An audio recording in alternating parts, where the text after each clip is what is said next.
Hello everyone, welcome to my channel. I'm starting my fourth video on the topic Essentials of a Valid Contract. First point है ये essentials of a valid contract. ये हमारे section 10 में दी गई है, जो मैंने मेरी वीडियो में फर्स्ट जो वीडियो उसमें मैंने बताया था कि मैं अलग से ये वीडियो बनाऊंगी। जो मैंने फर्स्ट वीडियो में बताया था कि सेक्शन 10 में है ऑफर एंड एक्सेप्शंस वाले एसेंशियल्स, मैं बताऊंगी अच्छे से। वही वीडियो में बनाई है offer and acceptance. First point है हमारा essentials of a valid contract का ऑफर एंड एक्सेप्टेंस। ऑफर क्या होता है और एक्सेप्टेंस क्या होता है। और जैसे कि पहला अगर हम पॉइंट देखें कि दो पार्टीज होती हैं एक कॉन्ट्रैक्ट में। अब एसेंशियल्स क्या होते हैं कॉन्ट्रैक्ट के? एसेंशियल्स होते हैं कि मेन चीज़ें कि है ना कॉन्ट्रैक्ट में क्या होनी चाहिए, वही होता है कि फिर ये कॉन्ट्रैक्ट बनता है। ठीक है, अगर हम सबसे फर्स्ट बात करें तो क्या होना चाहिए एक कॉन्ट्रैक्ट में। अगर हम फर्स्ट बात करें तो सबसे पहले हमारे कॉन्ट्रैक्ट में दो पार्टीज होनी चाहिए। दो पार्टीज मतलब कि अगर दो पार्टीज ही नहीं होंगी तो फिर वो कॉन्ट्रैक्ट कैसे बनेगा, बन ही नहीं सकता। जैसे कि अब ए और बी दो पार्टीज हैं, अगर इनमें ही होगा ना कॉन्ट्रैक्ट, अगर यही नहीं होगी तो फिर क्या कॉन्ट्रैक्ट बन सकता है? नहीं। तो इसलिए दो पार्टीज होना जरूरी है, फिर ये कॉन्ट्रैक्ट बनेगा। अब दो पार्टीज होगी, there must be two parties. अब उन पार्टीज के बीच में चाहे कोई भी डीलिंग होती है, कोई भी एग्रीमेंट होता है, तभी एक कॉन्ट्रैक्ट बनता है। तो इसलिए दो पार्टीज होनी मस्ट है, इसलिए लिखा है there must be two parties. ठीक है, ऑफर एंड एक्सेप्टेंस। अब दो पार्टीज तो होगी, मैंने जैसे फर्स्ट उसमें बताया कि दो पार्टीज होनी चाहिए। अब दो पार्टीज तो होगी, अब दो पार्टीज, अब एक ऑफर करेगी दूसरी एक्सेप्ट करेगी। और दूसरे का मतलब क्या कि दूसरे के ऊपर है कि वो एक्सेप्ट करे ना करे। ठीक है ना, एक ऑफर करेगा दूसरा एक्सेप्ट करेगा, वही हमारा एक एसेंशियल बन जाता है एक वैलिड कॉन्ट्रैक्ट का। एक बार पढ़ लेते हैं फिर बताती हूँ अच्छे से। A contract always involve two or more parties. देखो मैंने जो बोला था वही हुआ। Where one proposes and other accepted, एक प्रपोज करेगा दूसरा एक्सेप्ट करेगा उसका प्रपोजल। वैसे उस पर डिपेंड करता है सेकंड पे एक्सेप्ट करे ना करे, पर अगर वो एक्सेप्ट कर लेता है तो वो एक वैलिड कॉन्ट्रैक्ट बन जाता है, वो एक एसेंशियल्स बन जाता है कॉन्ट्रैक्ट का कि हाँ उसने एक्सेप्ट किया। जैसे कि the first step towards formation of a contract is proposal offer। मतलब कि दोनों एक ही होता है, प्रपोजल करो या ऑफर करो। जैसे कि प्रपोज किया दूसरे को कि हाँ तू ये कि मैम आप ये कर लो, और एक ऑफर किया कि मैम ये फर्नीचर इतने का है, ऑफर करता हूँ मैम ये 50,000 का है। दूसरा एक्सेप्ट करे या फिर रिजेक्ट करे वो उस पर है। It is when someone offer to do or not to do something, वही बताया मैंने।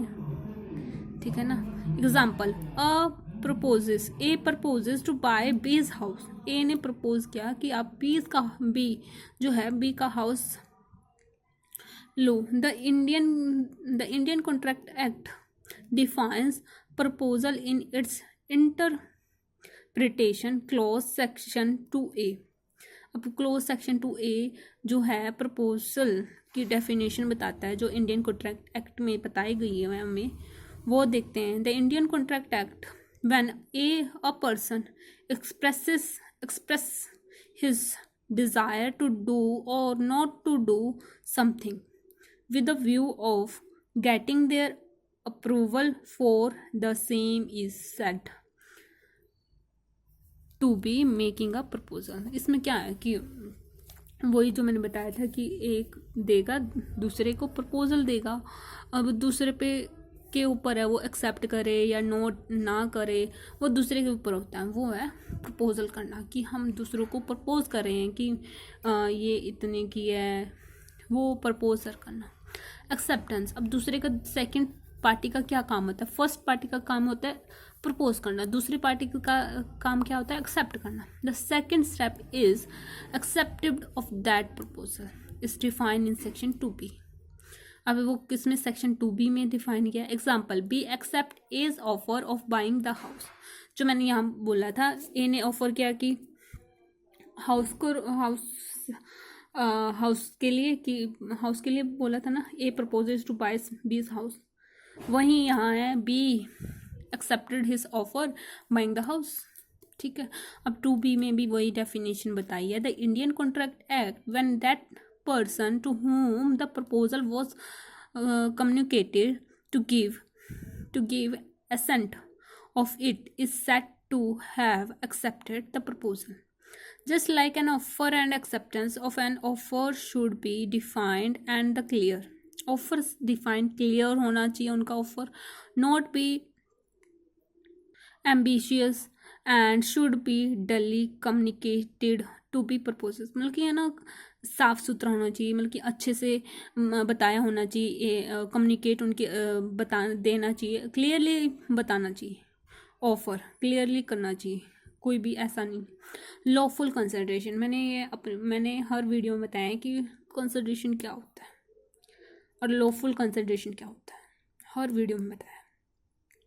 नाउ यहाँ पे बता देती हूँ। After proposal and acceptance the third step towards formation of a contract is consideration. Consideration is something to be given in return of a promise. अब इसका मतलब क्या है, एक वर्ड है जो मेन है, जो हमारे पेपर में भी आ सकता है, मतलब कि अगर पेपर में भी पूछा जा सकता है, वो अभी बताऊंगी। अब कंसिडरेशन का मतलब पता चल गया होगा, is something to be given in return. जैसे कि ए है, वैसे मैं बता चुकी हूँ, और बी है। ए ने कहा तुम हाउस खरीद लो 50,000 में।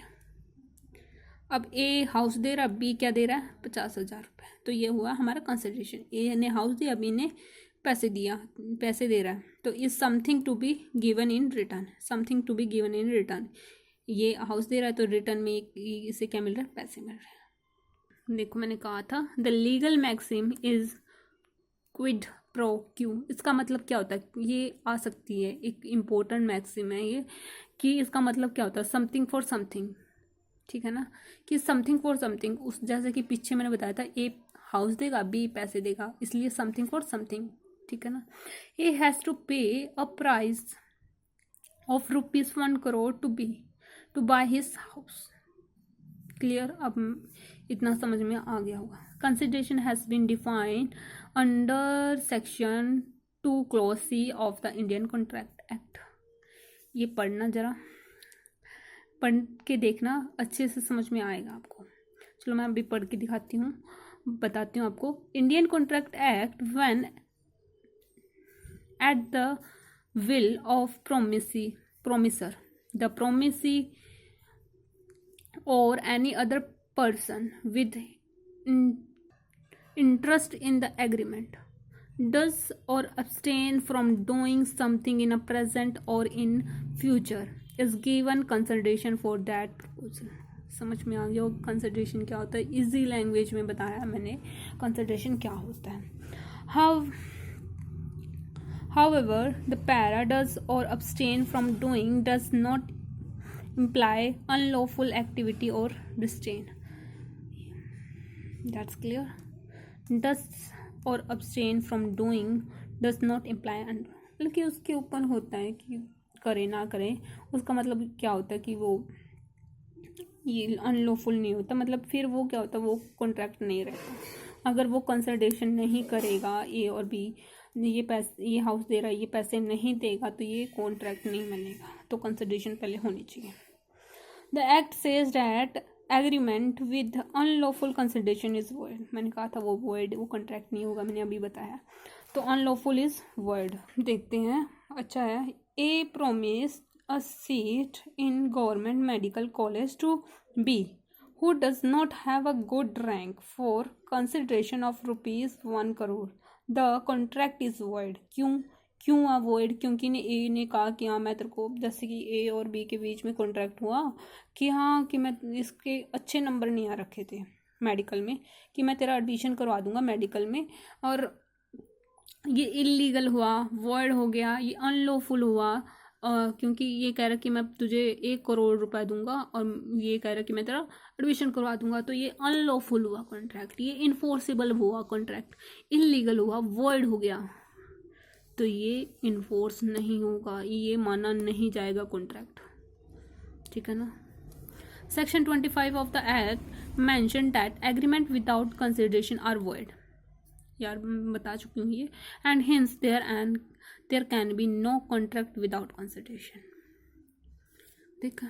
और ये 2 पार्टीज का मैंने सबसे फर्स्ट में बताया था, देयर मस्ट बी 2 पार्टीज। अब आगे है it must be expressly implied, अब एक्सप्रेस करके बताओ, या फिर एक्सप्रेस और इम्प्लाइड का मतलब होता है ओरल या रिटन, चाहे तुम ओरल में एग्रीमेंट करो या रिटन में, वो होता है एक्सप्रेसली। अब है फ्री कंसेंट, अब दोनों पार्टीज के बीच में फ्री कंसेंट होगी तभी एक एग्रीमेंट बनेगा, अदरवाइज कोई एग्रीमेंट नहीं बन सकता। All agreement are suppose to be bilateral, which means both parties should gain something and both should be liable to each other, the form one of the most important pillar of the contract। Free consent ही नहीं होगी दोनों के बीच में तो फिर वो contract बन सकता है नहीं। फ्री कंसेंट होना जरूरी है एक कॉन्ट्रैक्ट के लिए, कि दोनों में बातचीत होगी कि ए कहेगा कि मुझे ये चाहिए, बी कहेगा कि मुझे इतने पैसे चाहिए, तभी एक कॉन्ट्रैक्ट इम्पोज हो सकता है, चाहे वो कॉन्ट्रैक्ट इम्प्लाइड हो, चाहे ओरल हो, चाहे रिटर्न की फॉर्म में,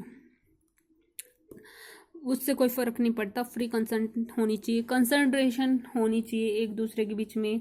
कंसंट्रेशन मतलब कि आपस में समथिंग फॉर समथिंग होना चाहिए। और एक ऑफर करेगा, दूसरा एक्सेप्ट करेगा, वो होना चाहिए। ये थे हमारे इंसेंशियल्स ऑफ अ वैलिड कॉन्ट्रैक्ट, जो मैंने आपको बताया कि बहुत ईजी था, अगर आप करोगे तो बहुत अच्छा हो जाएगा। ये थे हमारा इंसेंशियल। अब हम मिलते हैं अपनी नेक्स्ट वीडियो में। Thank you for watching my video. For more videos, subscribe my channel, like my video and share. Thank you.